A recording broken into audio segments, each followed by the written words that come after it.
Welcome to Gambling with an Edge.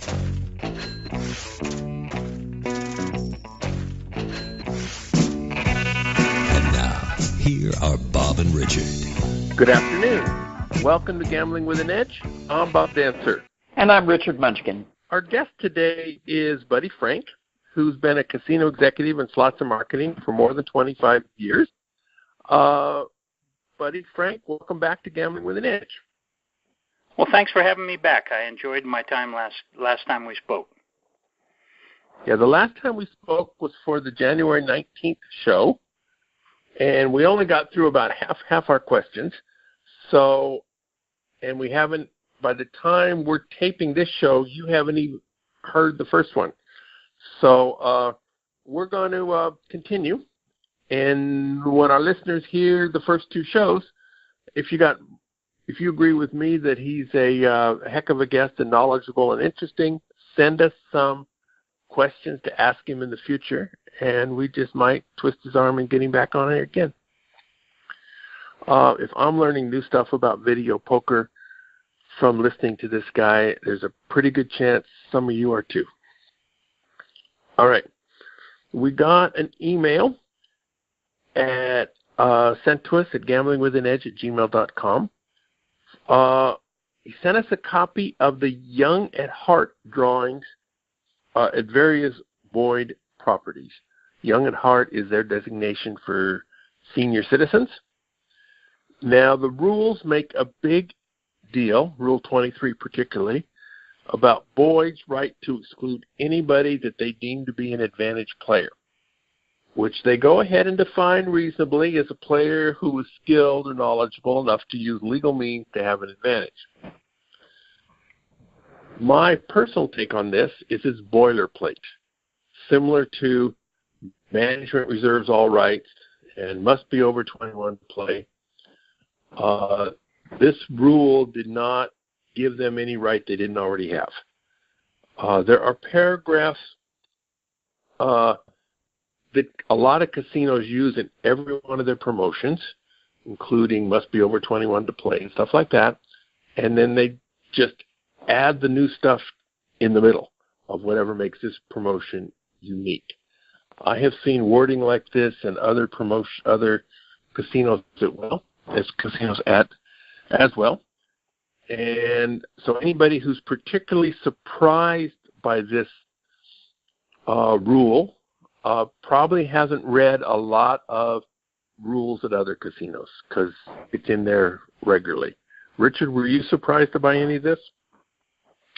Well, I haven't played any promotions. Those kind participated in any kind of promotions where I would be scrutinizing the rules in a very long time. So, no, it doesn't sound like it's really anything to be surprised by.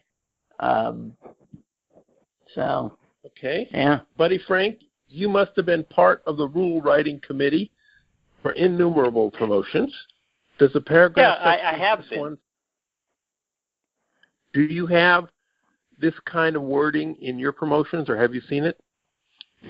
I have not seen this kind of wording, and again, it's kind of a catch-all because I think as I read this morning and I was quite surprised, although not totally shocked because of some of the things I've seen with like the Phil Ivey decision recently where he followed the rules the casino told him and he asked permission to do everything he did, and then later it was deemed to be an advantage to him and that they almost implied he cheated. I think the key thing with this is, I agree with you, Bob, I think this is just a catch-all. Because, you'd have to go, is an advantage player skilled or knowledgeable who finds ways to gain a mathematical advantage? Well, I believe anybody who plays video poker who knows more than, who's tried it once or twice is probably better than the player who's never tried it at all. But I think that word gain a mathematical advantage, I think they mean an advantage that's greater than the value of the promotion they offer. And I described yesterday many times when new or inexperienced marketing managers goof up and offer promotion that may benefit, quote, advantage players. And that would be a guy like you, Bob, who plays video poker better than most and therefore probably has a little bit better odds in your favor. And if they goof up, they might use that catch-all phrase to stop an advantage player from cleaning them out. But again, I think it's catch-all. I doubt a few people would do this unless they just made a hideous mistake in their math and wanted to use this as the thing to shut it all down. But I was surprised. I'd never seen this kind of wording before. Yeah. Well, the other thing is I can also see them trying to protect themselves from, there are a lot of these kind of, really low-level, I hesitate to even call them advantage players, but, the kind of people who counterfeit coupons, and things like that, who, may come up with some kind of angle on the drawing that they want to protect themselves from.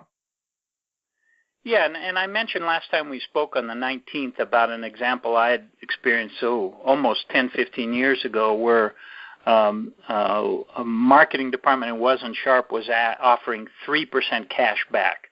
The equivalent today would probably be 3% easy play or free play. And while that would cover your average video poker players, it certainly wouldn't cover, you would lose money with an advantage player. So it's probably just to protect them in case they did something really dumb like that or a catch-all. But again, the language is very imprecise. The bigger thing is we have the right to refuse service from anyone. You've heard that. In fact, most of the times when casinos restrict card counters and stuff, they don't cite a law, or in some instances, if they're poorly managed, they'll do pseudo arrest and stuff.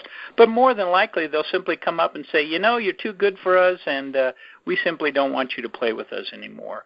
So this is one of those phrases like that, I think, that just puts down some verbiage in case someone goes after them, sues them, or claims they can cite a law like this. Again, I wouldn't get too worried about it because it's not going to apply to the majority of players, even if you're a very good video poker player, unless the casino has made some sort of horrendous mistake. This particular drawing is for the young at heart drawing.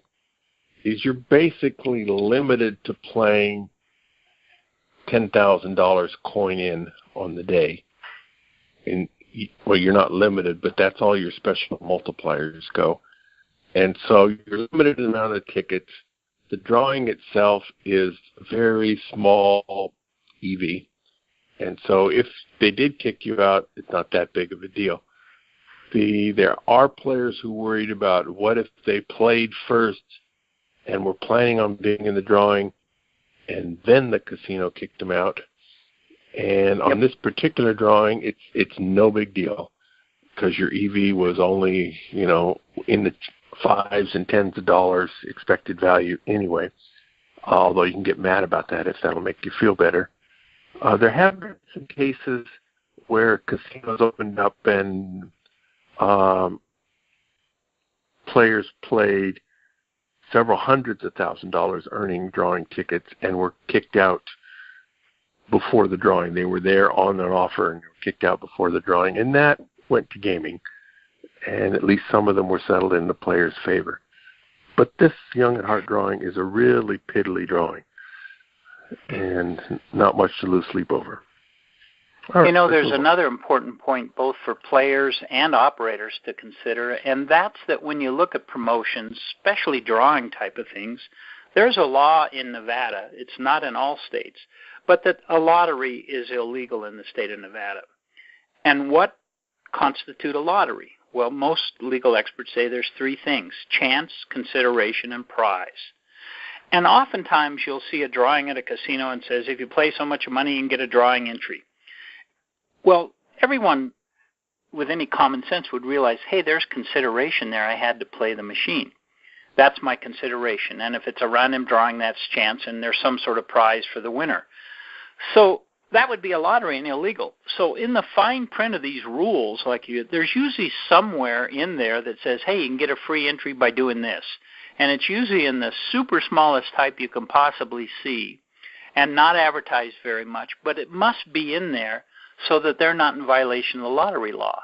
Well, again, they might define an advantage player, someone who really jumps on that and super good with a computer and decides to enter online hundreds of thousands of times to run the odds in their favor.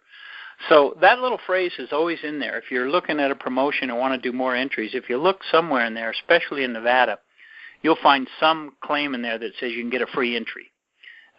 Sometimes they limit once a week, once a day, once an hour, whatever, but there'll always be something in there to get a free entry. And I encourage players to take advantage of it. I encourage operators to make sure they limit how often you can enter, because with good computer techniques, you could really stack these rules in your favor. And if they do give free entries and more than a few, I recommend all players who value their time to avoid those drawings because they're worthless. If you have, yes, they are. If so many people can get all these free entries that you would have to play $50 or $100 or $200,000 coin in to get, your play is just totally watered down that this drawing is worthless. Well, that's the way some one people free counter ticket it. a week, that's different. Yep. But that's the other way that tickets a lot of casinos will counter that, Bob, is what they'll do is if you're playing money play, you earn a lot more chances, or at least more valuable chances, than you do if you're doing the free entries. And again, you should limit those free entries, and you should make the paid, quote, paid entries more valuable in some ways. But again, the reason they even do that with free is they're required by law. Otherwise, it's a lottery and it's illegal. All right, let's move on. Indian casinos, Native American casinos, they frequently have Class 2 and Class 3 video poker machines. In simple terms, Buddy Frank, how are Class 2 machines different from Class 3 machines? Well, you mentioned Indian casinos, and that's very, very important. When Congress, back in the late 80s, authorized casinos, they defined several forms of gaming. And the first one is called Class 1. Hardly anyone talks about that, but that's social game that tribal members play among themselves. And if you go to things called powwows or these Indian cultural celebrations, these are little games they play among themselves, usually stick and ball games related back thousands of years where they guess what hand a stone is in or how many stones. That's social gaming amongst tribal members themselves, Class 1. Class 2 is the big one. And the history of Indian gaming is pretty much founded on the game of bingo. And so therefore, since bingo was so well established, Congress didn't want to upset that right, so they defined that as Class 2. It is called pooled betting, meaning in bingo, in church kind of bingo or some other forms of bingo, you can, if you held it at your house, you could only win the amount of money that the players put in. And that was called Class 2 thing. Class 3 gaming, for the best definition have I ever heard, is it's Nevada gaming. It's the kind of gaming we're all used to. And there's certain rules about how the outcome is determined. The law almost has a specific exception that says you can't do electronic forms of Class 2 gaming. It must be bingo.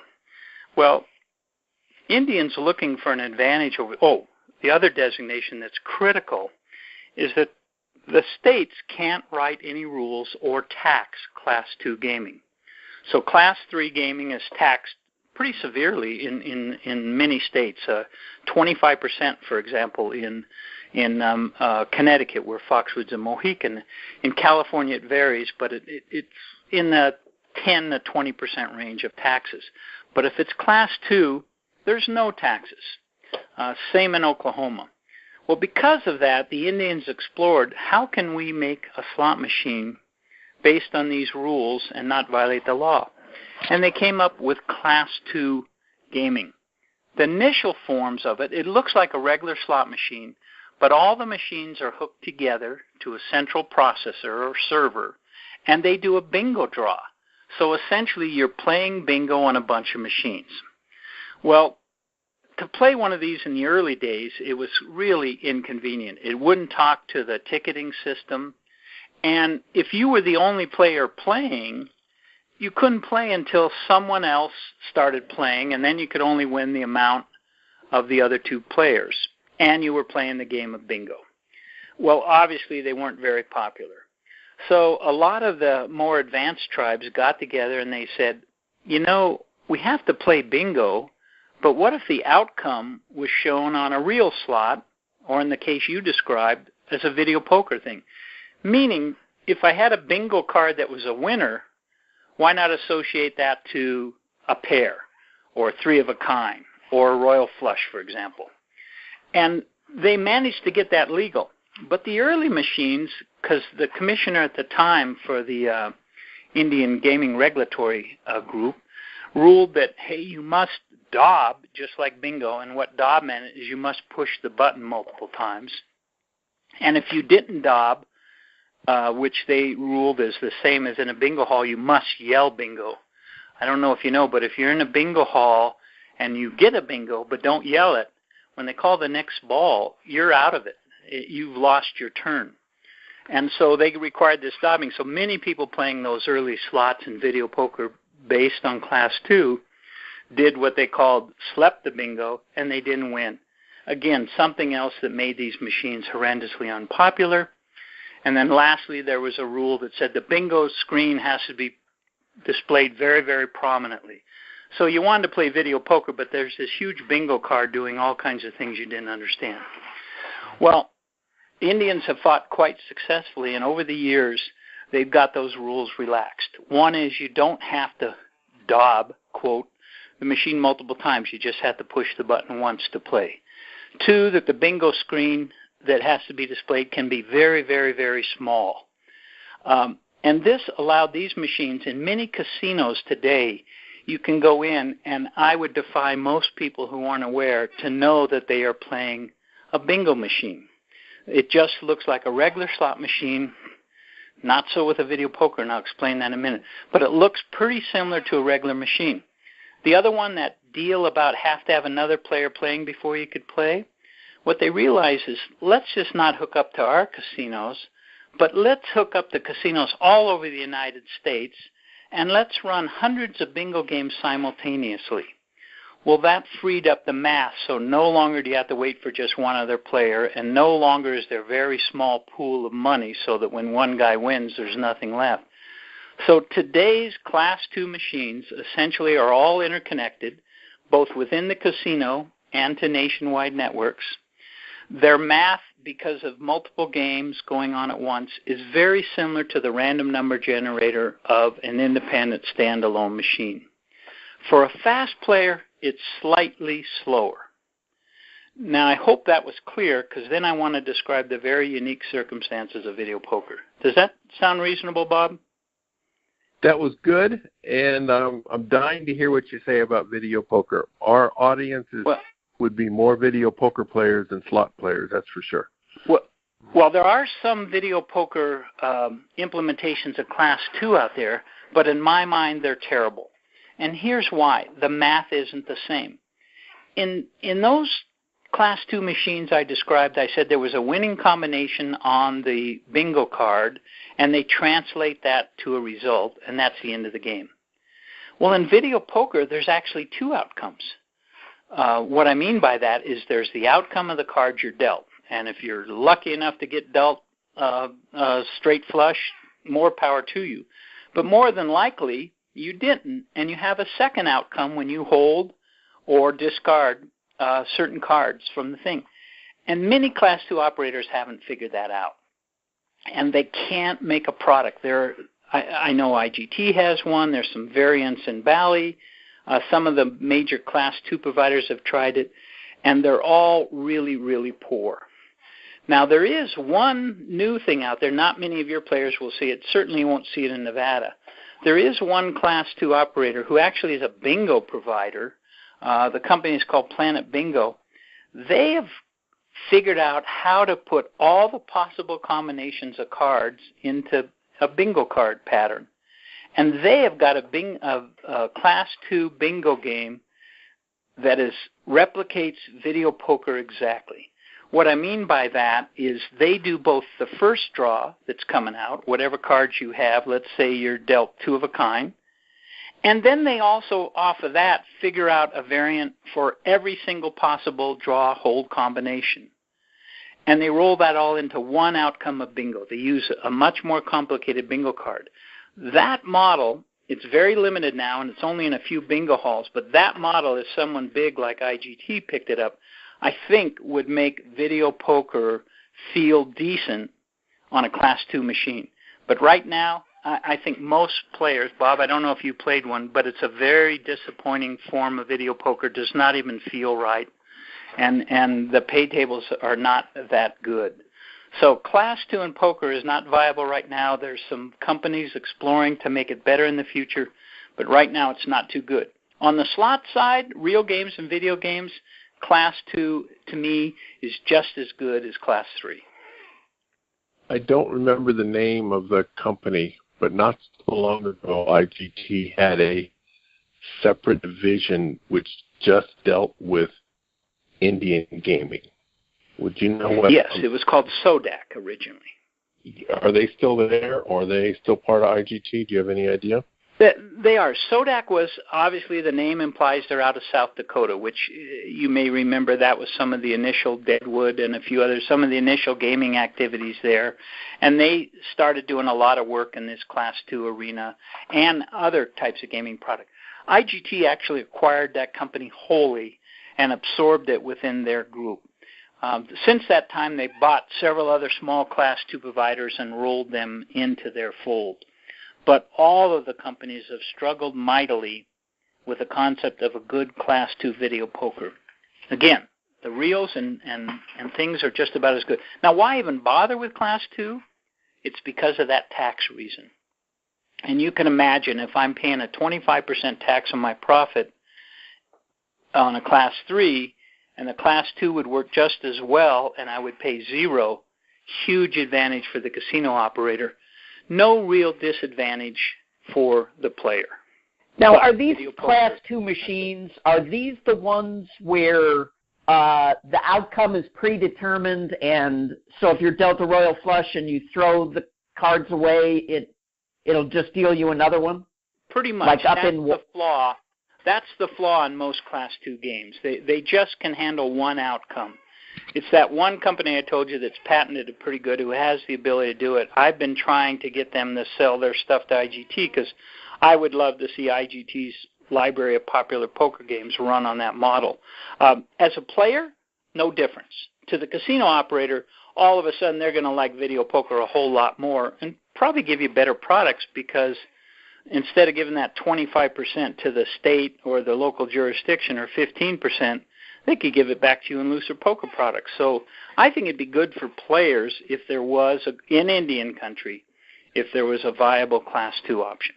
So, and those machines, the pay schedule does not reflect, because it's not based on a 52 deck of cards, a 52-card deck, the edge on the machine can be set to 10% or whatever, and you have no way of knowing the way you can in a Class 3 place where you can look at the video poker machine and know what the payback is. The confusing part has more to do with that second outcome that messes it up. But in a way, you're right. It's not the odds, and it feels very different than a regular machine because most people have struggled with how to handle that second decision. Bingo only has one outcome, not two, and they can't run a separate game. The randomness of bingo is the math of a bingo card is surprisingly rich, meaning they can duplicate the randomness, and with good math, like I told you, by that one company, they can make it exactly the same odds as a 52-card deck. All the other companies, they've struggled, and because of that difficulty with the two outcomes, they've struggled. That's where you get that similar situation. You throw away one hand, you get it back, because there's already been an outcome before you make your decision on what to hold or not hold. Right. So okay. My recommendation to your players in the audience, forget Class 2 bingo for now. When some of these better forms get adopted, I may change my tune. But right now it's a pretty weak product.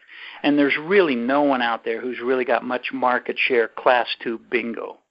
Keno's a different story, works very well on Class 2, video Keno. Real slots work very, very well on Class 2 Keno. There's a machine out there in Indian land that everybody, from a company called Rocket, called Gold Wheel, very, very popular. It has $1 million jackpot. That's a Class 2 machine that's very, very popular. And you'll see these California casinos, most of them have probably 5 to 10% Class 2. There's one in Arizona that recently opened up. It's called the Glendale Casino. That's 100% Class 2, and their revenues are on par. Their popularity and revenues are on par with any of the nearby Class 2, Class 3 only casinos in the Phoenix area. So Class 2 can be a good product, just not now for video poker. This question, it might be throwing you a curveball. We didn't prepare you for it, but I got a feeling you can handle it. In New York, the tribal casinos are generally considered to have fair video poker, and the racinos, which are the ones at the racetrack, have a type of video poker where everything is predetermined, and it's like it could look like a 102% game, but it's actually a 93% game, and you can't really complain to anybody because it's the state of New York that's running it, and they're doing it to make their taxes better. Do you know anything about those machines? I know a little bit. The state of New York has some unique laws. One of the most unique was one of the very first casinos, which the group I was with opened up, called Turning Stone. And Turning Stone essentially opened with table games only and no slot machines whatsoever. So they were forced to create a slot machine that wasn't a slot machine, that had different outcomes. And now their machines are getting more traditional and they're more like, but they had to invent their own system that allowed you had to go buy credits ahead of time, and very complicated how they did it. The other ones in New York that you're referring to, essentially they're running on a video lottery platform, which is very much like that bingo model I told you about. And they have the same exact problems that Class 2 operators have with video poker. They're restricted to that single outcome. And I don't know the details of that, Bob, but I know that, again, they struggle, and it is not true math that you would get with a 52 card. I'm sure you remind your players all the time that the beauty of video poker is that you can figure out single thing you need to know about that video poker by looking at the pay table. Because the math on every single game, rare exceptions, and you know those, because they're all based on a 52-card random draw. And so the only really variable is the pay table, and you can buy one of your books or look up online anywhere, and you can see this pay table. It'll always have the same odds. I don't care where that casino is. That's in the Class 3 games. The Class 2s are different because they're calculated totally different. All right. And the video lottery calculation is similar to Class 2. During our last show, we spoke about attorney Bob Nersessian's book, The Law for Gamblers. During that show, Buddy said he loved the book, recommended all our listeners get it, but he disagreed strongly with Nersessian's statement when Bob said Indian casinos have a license to steal. It's just that simple. I had some follow-up questions for Buddy, but then Richard had his own questions in another direction, and I never got a chance for my follow-ups. So now I have since forgiven Richard. And let's get to my follow-up now. I think Nersessian was talking more about table games and video poker, and I think he was talking about how difficult it is to sue Indian tribes and sometimes even their employees. Surely you agree with Nersessian that suing tribes is a much tougher row to hoe than suing non-tribal casinos. Yes? I do agree. I think one of the issues is the attorneys, meaning a lot of people don't specialize in Native American law. There's several good books out about it, but most attorneys you say, hey, I was in the casino and a giant sinkhole opened up, and I was in the casino, a giant sinkhole opened up, and I fell down and injured myself. Any attorney in the world would pick that up. And then you say, yeah, it was at an Indian casino. And then they'll go, oh, never mind. Because they get hung up about a provision called sovereign immunity, meaning tribes are really treated like separate nations. It would be like you trying to sue France or Germany. And that stifles lots of attorneys. But because there's so much money involved, a lot of attorneys now specialize in Indian gaming. So your assessment is absolutely right. It's harder to sue Indian casinos. You made the point it's about harder to sue their employees. there's some new law that says employees do not necessarily get the same protection as tribal members. So that law is changing as we speak. But that sovereign immunity phrase really frustrates people. They can't always get discovery as well. You can't just present a subpoena to the tribe, just as you couldn't send a subpoena to Angela Merkel to tell her to turn over German records. So that makes it a bit more difficult to sue tribes. On the other hand, most of their new compacts have strong provisions in there about appointing independent arbitrators. In California, under the newest compacts, all gaming disputes have to go to an independent arbitrator, binding independent arbitrator, and that person is usually a retired justice or judge who's deemed agreeable. So the laws are getting a little bit better. Table games I can't answer. I have heard horrendous stories about detention and some people call it imprisonment or whatever improperly on that. That's a little gray area.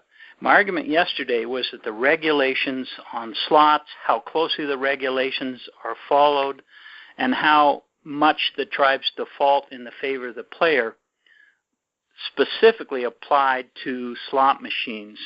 I can't speak with much authority, maybe Richard can, on the table game side. Okay, thank you. Let's change subjects. Let's look at auto hold, where the machine makes the selections for you on your cards, where you can override it, but it has recommendations. Now, it's found on video poker machines at some casinos. Most machines have the auto hold option, which most casinos choose not to turn on. Now, I first saw auto hold on IGT machines about 20 years ago. It was at Verona in a casino near San Diego, and I was amazed at how bad the auto hold was. In jacks or better, from a hand like 2, 4, 5, 6, 7, all mixed suits, you basically could choose the open-ended straight, 4, 5, 6, 7, where 8 cards could fill it in. Or you could choose the inside straight, 2, 4, 5, 6, where only half as many cards would fill it in. And the machine would always recommend the inside straight. Totally the wrong play.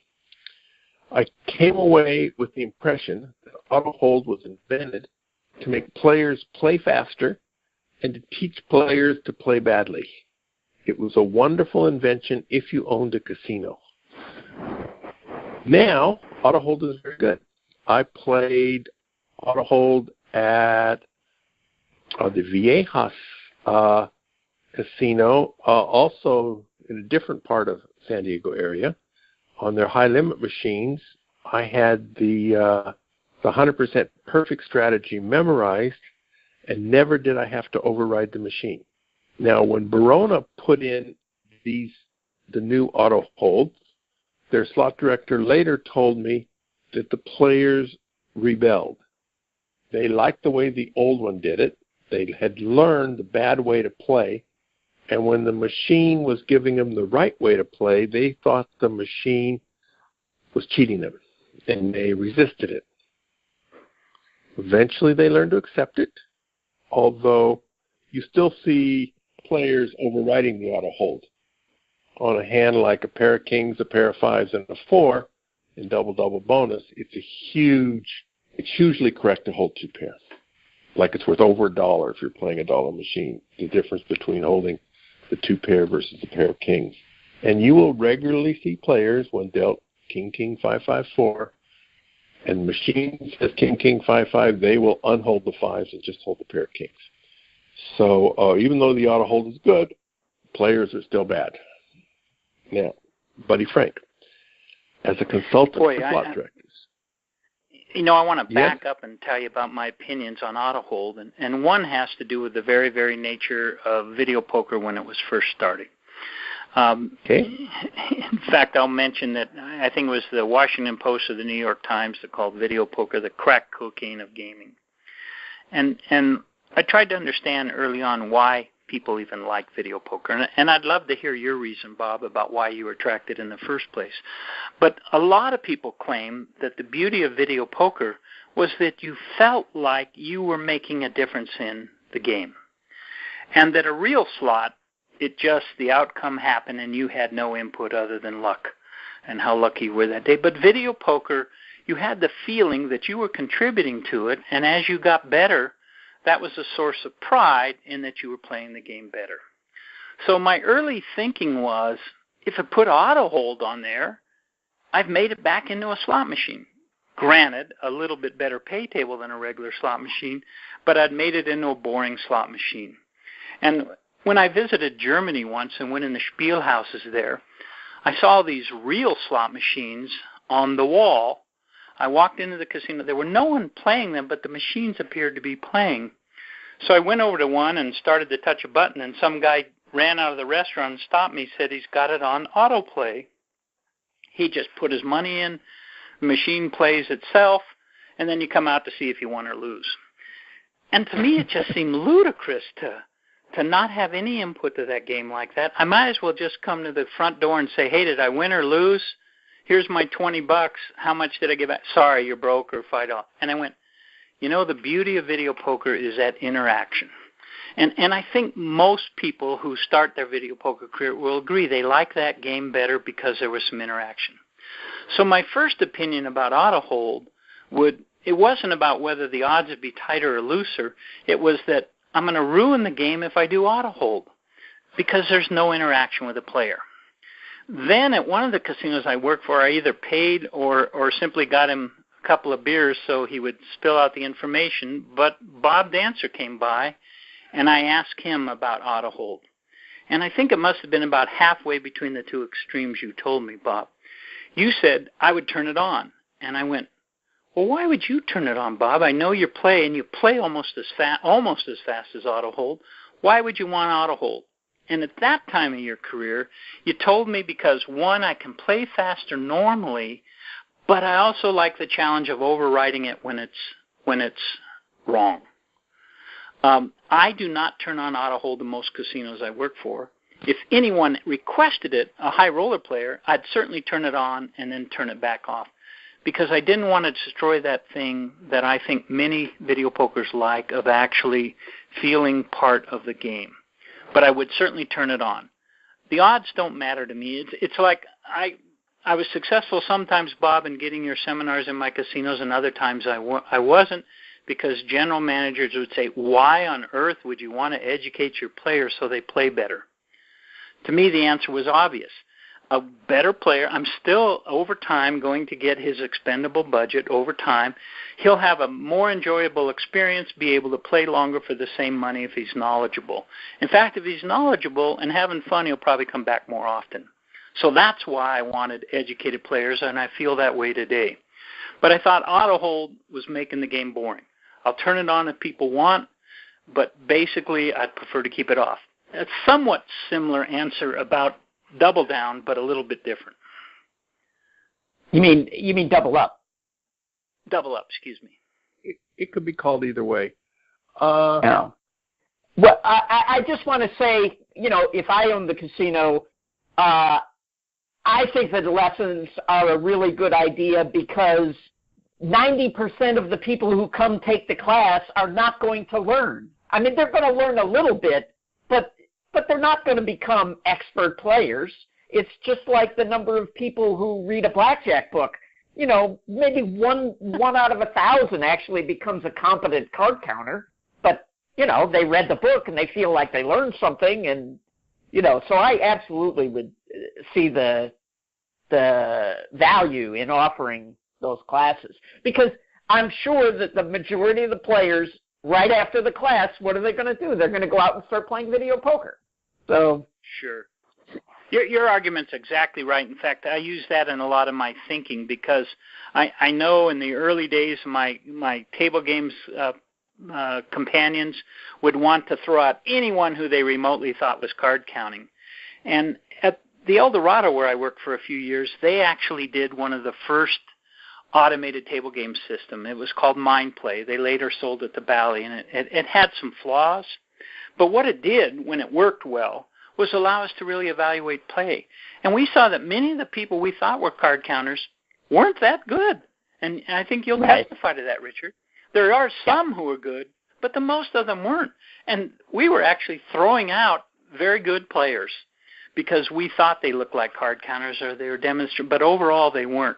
So I learned early on that you can't always take appearances, and I learned that some of the things like being advantage players makes a difference. I teach to the staffs in the casinos I work a little module about video poker.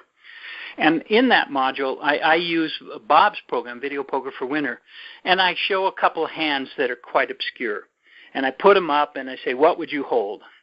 And they give me one answer. It's usually wrong. And then I show them how the Video Poker for Winners calculates and shows them that they made the wrong call. Then I show them a very similar hand that actually is quite different. And I show the slight odds difference, and they again do it wrong. And using the software, I show the difference between the two. And I say, for all of you who understand this or got them right, you need to get a life, meaning you're probably spending way, way, way too much time studying these obscure little hands. Well, that's how I kind of feel that most people aren't that skilled. Some are gifted and knowledgeable, like Bob, and can get right very, very close to those true odds. But the bulk of people don't. All they do is become better players overall, and they enjoy the game more. They don't get so good that they bang every pay table up against the optimum. It's been suggested that I get a life by people other than... Well, I use you as an example, and I said, get a life, Bob. So you'll be... But let's not talk about your wife, Bob. Yeah. Get away. Okay. We briefly mentioned All-Star Poker in the previous show. All-Star or All-Star 2, or there's several permutations on it, you can play lots and lots of games. You can play Ultimate X on it. You can play Triple Play. You can play Spin Poker. You can play Super Times Pay or Double Super Times Pay. So there's all these, and so there are hundreds and hundreds of different settings to make on these games. Now, that used to be a rich source for players to capitalize on, simply because there were so many different games. It would take a slot tech a whole day sometimes to program one machine. But even in the last show, now they have the capability of they have to set up one machine. But once they get that one machine set up, they can save all their choices on a memory stick and then just plug in that memory stick on the next machine, and then it's set up. Now we're talking about 15 minutes instead of all day to set up the machine, and there's a lot fewer errors for the players to take advantage of. So I can see why that'd be good for a casino, not so good for APs. There are some advantage to advantage players of having this, because those errors that I make, it can go the other way too and be really bad, meaning I wanted to have a 1% progressive, and by mistake they put a 1/10 of progressive, which would not be good for the players. So those errors can go both ways, Bob, and I don't think it's always against the advantage player. Sometimes it benefits him by having a better poker machine out there. And when you get those huge errors, they contribute to bosses and GMs who don't know the industry very well saying, let's get rid of all those. Let's get rid of all those pokers because they lost money this week. And it may have been because of an error. So there are pluses and minuses to that strategy, and it saves labor. It's another automation. It saves labor, and it makes your floor consistent. I think you know that every casino I've worked at has a fair degree of loose pokers, and I'm sitting here telling you that I want that to happen. At Pechanga, when I first implemented that strategy, I told them what I wanted. I went down and set the machines all looser than they'd been before. But I went down on the floor once and started observing players, and I thought, Jesus, these machines aren't anything like what I wanted. And it was errors they'd made. They intended to do it right, and they didn't do it. In that case, the games remained tighter because they weren't consistent. So the All-Star 2 can get them consistent. See, but as players, knowledgeable players, if you wanted, we can recognize the difference between when you make a mistake in your favor and when you make a mistake in our favor. So if you have made it in your favor, then fine, we just skip that one and we'll go on to the next. If you made it in our favor, it's time to sit down and play. So, but if it's pay schedule, knowledgeable players can recognize it. When you're talking about the return on progressives of what you wanted, and what you wanted is an unknown, we can measure how fast the progressive goes up, but we don't know with what your knowledge intention was. So, but who am I really cheating in those cases are the ones that are too tight by mistake. I'm hammering the other half of the player, which is not the advantage player, and I hate taking advantage of him as well. Well, I don't mind that so much. You need to make your money somewhere, so you can have games that I like. So that I created groups a long time ago that the casino needs to profit from somebody. And if I'm feeling sorry for everybody who loses, then I would be very miserable in my life. Because so I've learned to accept that, if you don't know what you're doing, it's a buyer beware atmosphere, and the ones who don't know are on their own. Well, I think that's why video poker has enjoyed such success. It's a looser than average game for a guy who's trying it for the very first time. If he gets a little bit better, it'll be a little bit better game. And if you want to devote some time, and I think you'll agree you have to devote some money, you can get to be a good player. Well, that's the same strategy that worked for me as a kid when I went to the mall with 2 quarters and got to play 3 minutes. And over time, those 2 quarters I could play half an hour because I learned the game, and it made the game very popular with me. That's what I do love about video poker, is it relates to all those audiences. Another parallel I can think of is I like to ride bicycles, and I buy equipment for bicycles. And on a very frequent basis, I go to the bike shop to buy those parts, knowing that I can get a better deal on the Internet. And the reason I do that is so the bike shop won't go out of business. So that if I ever need a little part quickly, it's right down the street instead of waiting for the mailman. I don't mind a little bit of give back to him, as long as it doesn't cost me too much, so I can keep that local bike guy in existence. And what I do with video poker in most every place I work is I have a large selection of very loose machines, a couple of them mid-range. And those mid-range players, when you get a non-knowledgeable player in there, I make more money off him than I would off you, but he's still doing better than non-video poker. And I assume all your listeners know, except for very high-limit machines, almost always your video poker products, even tight ones, are going to be a little bit looser than your real and video products. Yeah, most of them would understand that. All right, let's change gears a little bit. Ultimate X is a very popular video poker game. It costs twice as much as a regular video poker game, but you earn multipliers and for helping on your next hand. Buddy and I were talking about this fairly recently off the air, and he said at a casino he was at, it was a very, very profitable machine, but he talked to a slot director at a casino 25 miles away, and the Ultimate X were just duds for him. So what did you guys conclude on that, buddy? Well, as you know, my first Ultimate X products were 5-cent variation games. And I put them in, and I quickly noticed that customers loved them, and they played and played and played. But what really shocked me, one of the things that shocked me, in addition to the large amounts of money I was making for a nickel video poker, was that my average bets were in the $2 to almost $4 range, average bet per play.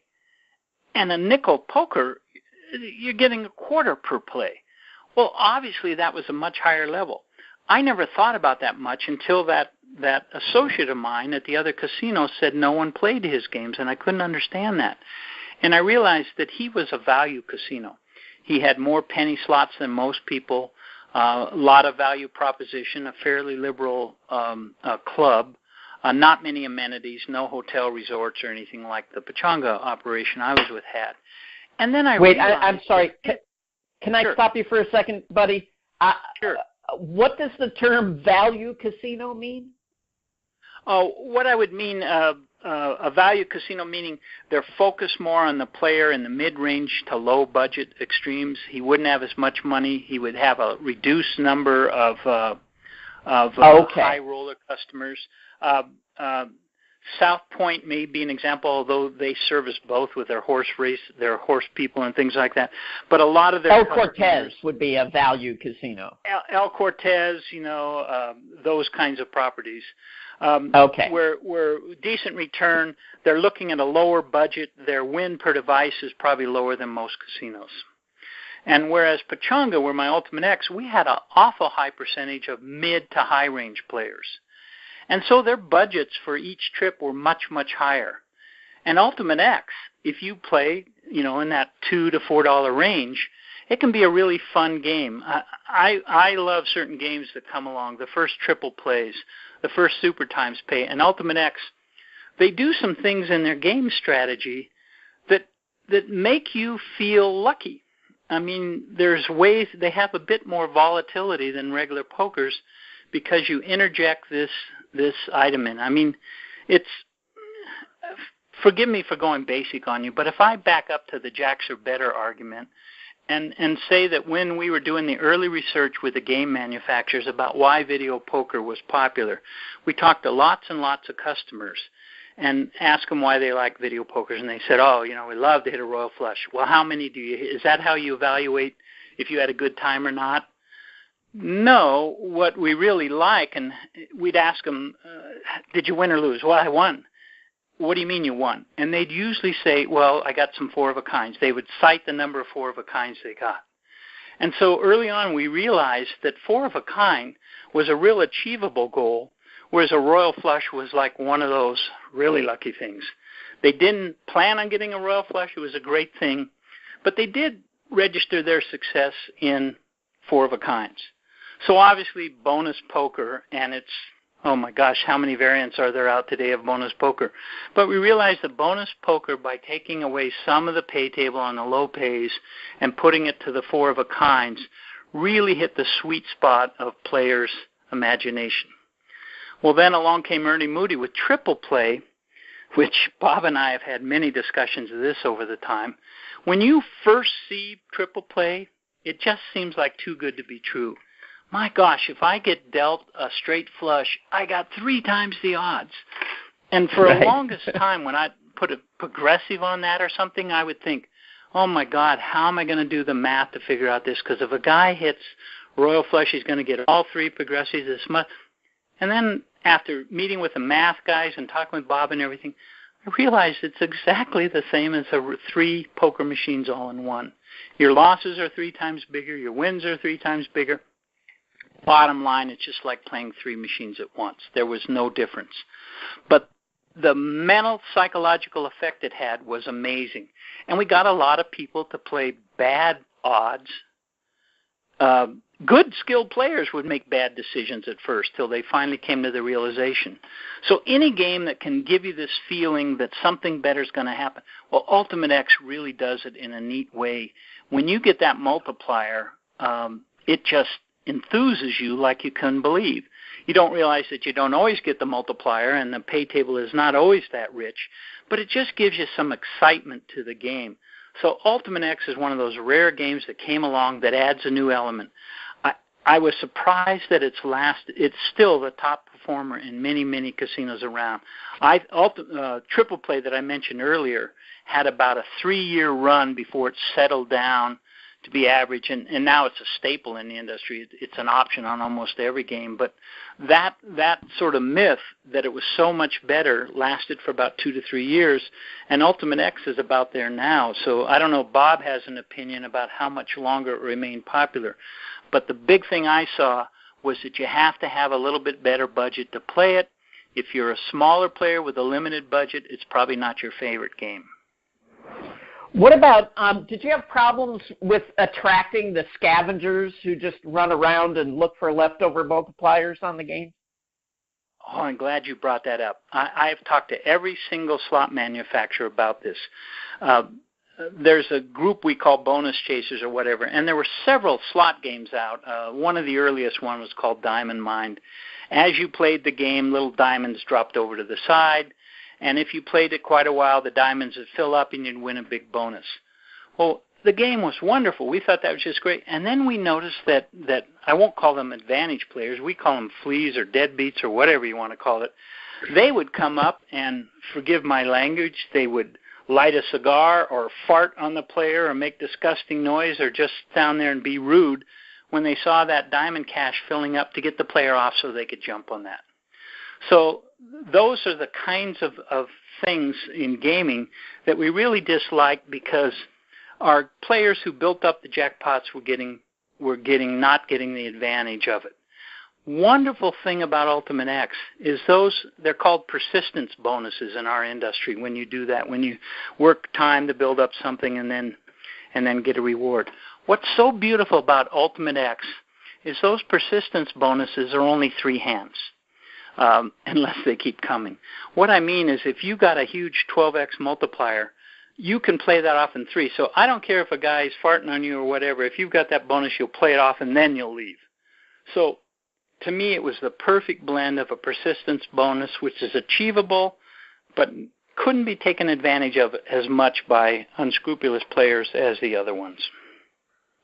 Well, I just remember playing.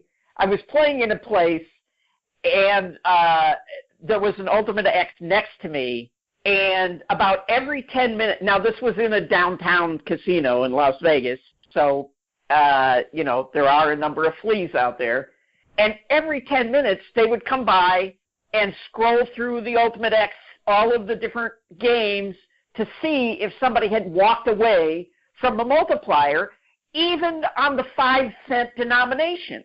And when the guy started scrolling through the nickels, I looked at it and I was like, really? Really? You're doing this for nickels? Like, I don't know. It just, I found it annoying, but I'm sure for the casino it's even more annoying. Well, hopefully everybody knows what the term flea is, but a small bloodsucker. What it is, they're just looking for small advantage. And if someone's dumb enough to walk away with a really nice multiplier on there, Bob will tell you that if your multiplier's there, you have pretty good odds, so they will walk around and look. Yeah. We do that on a lot of games. So if someone's foolish enough to do it, but what I found with Ultimate X, hardly ever or very rarely do many players walk away with a good multiplier because it only takes 2 more hands to play it. And we'd often see people reaching back in their wallet just to get beyond that even though they were leaving, to get beyond that good multiplier that was on the screen. So I think it's a perfect balance of being a short-term goal that's achievable versus those games I described earlier where you had to play for 20 or 30 or 40 minutes to have a chance at achieving that persistence bonus. All right. I definitely have some comments on Ultimate X, and I'm going to share them with you as soon as we come back from commercials. Great. The South Point has more than 10,000 games, returning more than 99%. This is more than anybody else has. Through March, the major promotion is for players who already have slot club cards and increased. In March, the major promotion is for players who already have slot club cards and receive mailers. So this promotion is ending now. We've talked about it for several weeks. So next week we'll tell you about the promotions for April. As of this week, the South Point is offering a -105 VIG on all March Madness games, sides only. Does not apply to the NIT, CBI, or CIT games. They will take up to $10,000 in person at the book or up to $5,000 on the South Point app. The last class in the current 10-week semester of free video poker classes will be on Wednesday, March 29th at noon in the Silverado Lounge. This lounge is the first one you come to when entering from the parking garage. The class is what video poker players should know about slot clubs.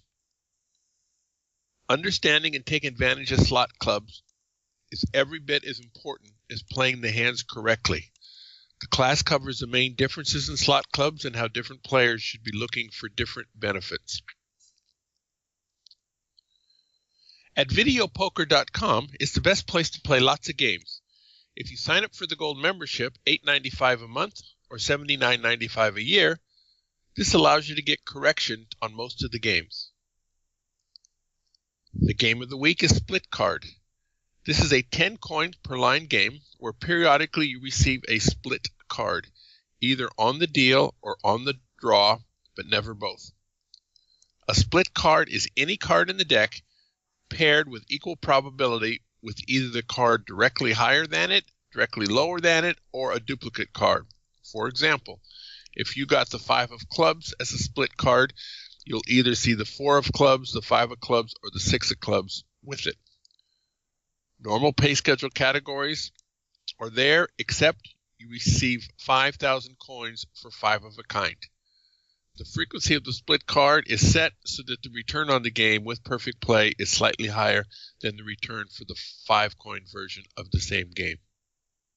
We're talking to Buddy Frank, slot director for a number of years, and we were talking about Ultimate X. One of the things Buddy said was wrong. I want to clarify that. On Ultimate X, if you're playing triple plays, 5-play or 10-play, if there's any multiplier at all, you have an advantage. Even if it's 10-play and one of the lines has a 2x multiplier, that gives you a 10% edge. But no matter how bad the pay schedule is, assuming it's above 90%, you have the advantage. On one hand, you can play 5 coins per line. That will take advantage of every multiplier, cash them all out, and leave and not build any more. It does not take 3 hands to run off a Ultimate X multiplier. It takes 1. And you do that by betting. No, 5 coins per hand. Oh, okay, I understand. All the multipliers. There's just none that exist anymore. So the only so when you're done playing, just play 1 more, and that way you play at the strategy for the regular game, not the Ultimate X game. Ultimate X strategy is considerably different than regular video poker. One of the small disadvantages is, well, I wanted to play until my credits got to exactly $200 or such number.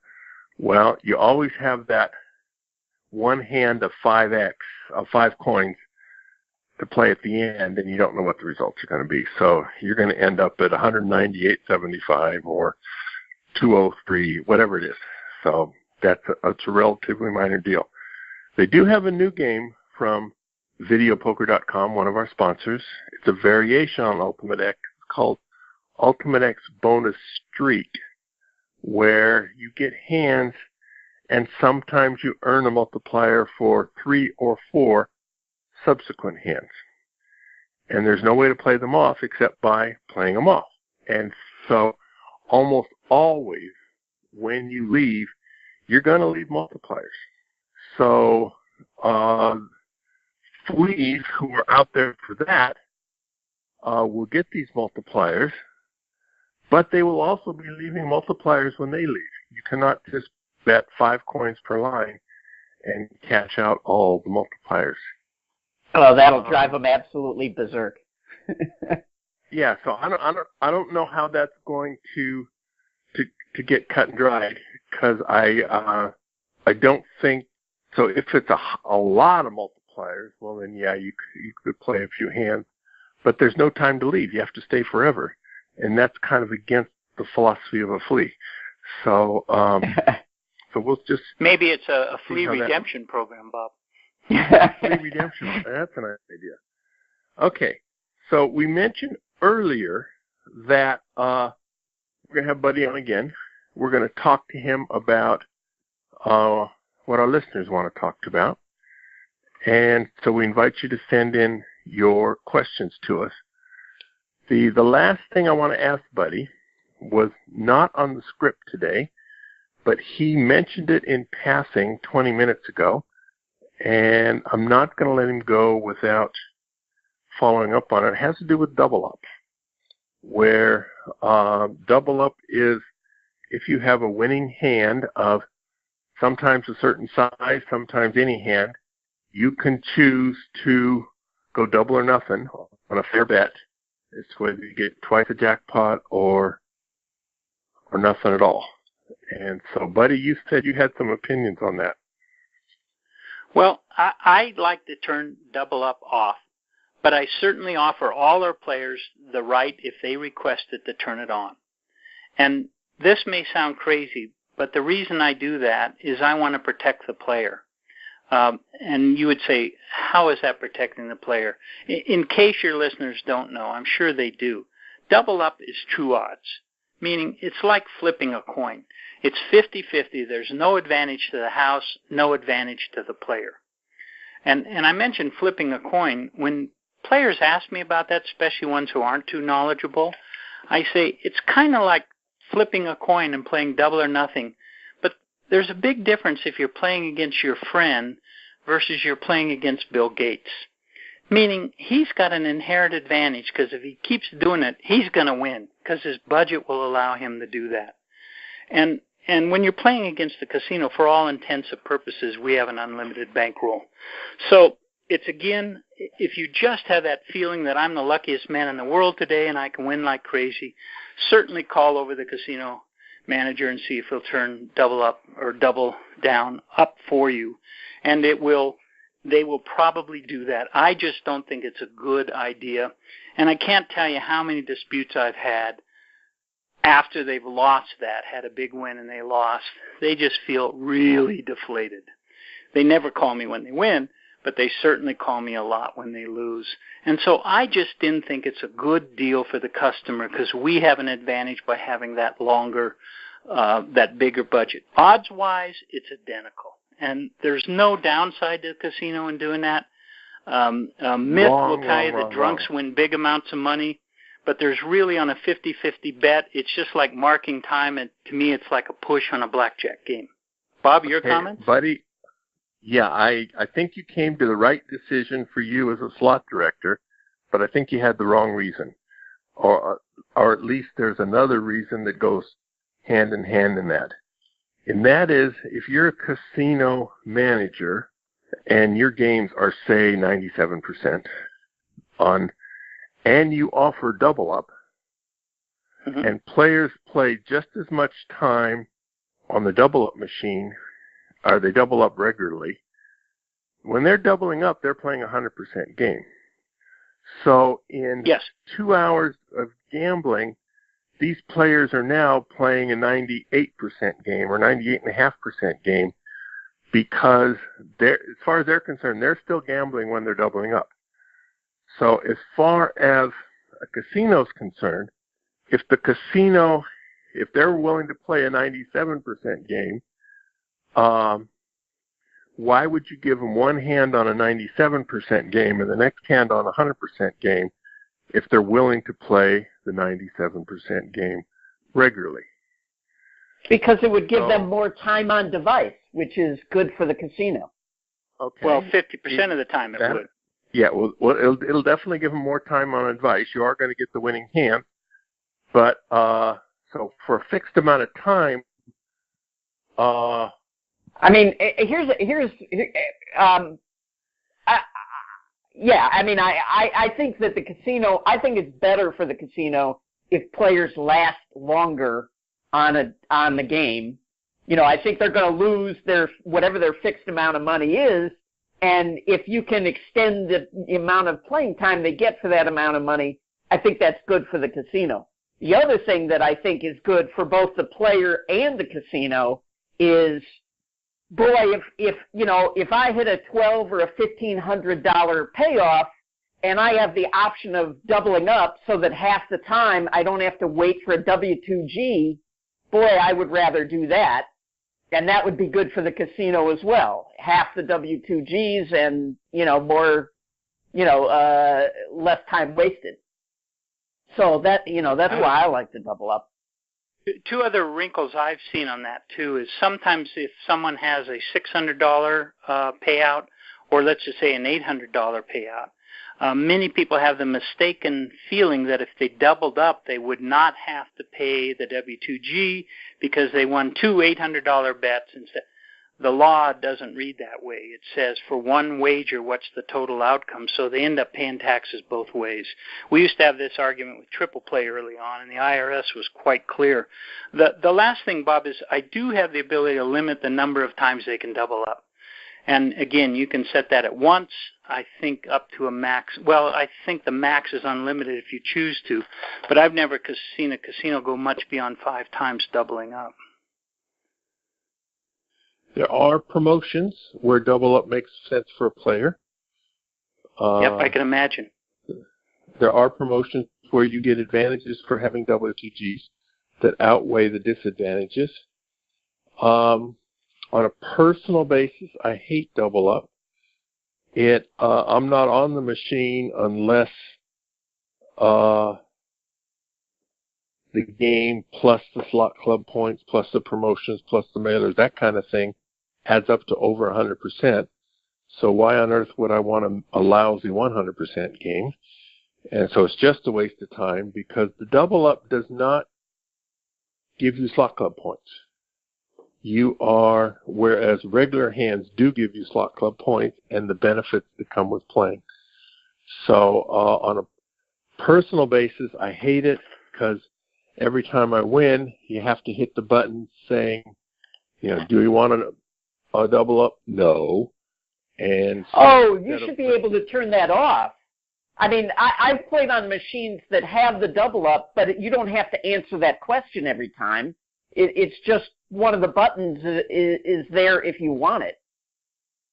Sometimes that's the option. Sometimes you have to do it every time. Oh, yeah. Well, I can see where that would be a pain in the ass. One other thing, and it's a myth I've had for a long time, Bob, and I'd love you to straighten me out on that. When you're playing in a video poker tournament, a short duration tournament, I've always said turn double up on because it seems like the winner is the guy who's always doubling up and he's just lucky versus good. Do you have any feelings on that? I've never seen that. That would be interesting. In most video poker tournaments, they're based on double-double bonus. And so the winners are the ones who get 4 aces and a kicker, and or royals. And if you get neither of those, you're not winning today. I've never seen double up on a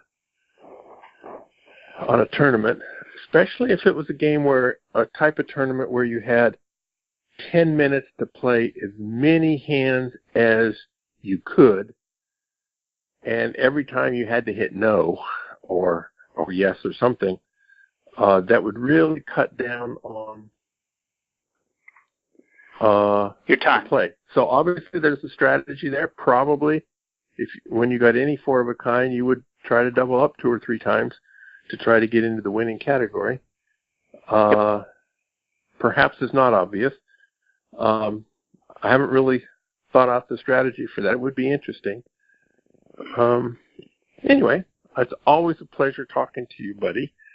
I learned I've enjoyed things, it. And we actually had a few more questions, and we've already well over the hour. So we're saving some of these for next time. Hope our listeners will send in some new questions, and so we can do this again. Buddy, it was a pleasure. Thank you very much. Thank you, Bob. Thank you, Richard. Thank you, Richard. And go out and hit lots of royal flushes, everybody. Good day.